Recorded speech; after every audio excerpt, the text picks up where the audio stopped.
Hello everyone, I am Glenn Jones, and this is Reid Duke, our new invitational champion of Los Angeles, which means he gets this cup, a little bigger than the last one I gave you, but also a little nicer on the sides there. Thanks, Glenn. Congratulations, very well played. Thank you. A pleasure to watch. Obviously, going into the top 8, you had kind of a hairy Nefalia Drownyard matchup set up against Nick Spagnuolo. But after Nick's a tough opponent. I was pretty nervous about that one, but fortunately, good draws and tight play. Yeah, he mentioned that you outplaneswalkered him with your 1 to 6 every time that it mattered, and that was just enough to skirt by. Yeah, I mean, it was a rough matchup on paper, but my deck did have certain advantages, and I was able to exploit those.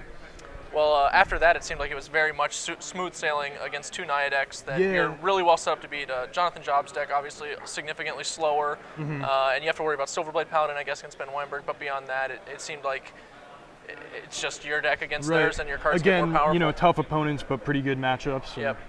One of the most impressive cards in your list, I think, in that match at least, was Alchemist Refuge. Really letting you sit back, respond to whatever they had, especially threatening instant speed Wraths against cards like Zealous Conscripts and the like. So I'm not sure if the viewers were able to see the deck list, but I was pretty much nervous for that entire match because Ben had 1 Angel of Glory's Rise on his sideboard. And with the Zealous Conscripts and the Silverblade Paladins and everything, it was like that represents way more damage in one turn than I can survive. But having the Alchemist Refuge and an instant speed Wrath, that's kind of my late game plan, and it just is insurance against anything basically anyone can do in the format. It's also incredibly difficult to play around, of course, since they literally have to play against every card you could possibly cast. Yeah, exactly.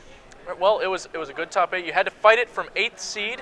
So you only got, I think, 1 game on the play in the entire top 8 after Ben took one off you in the finals. That Ben was the only person to take a game.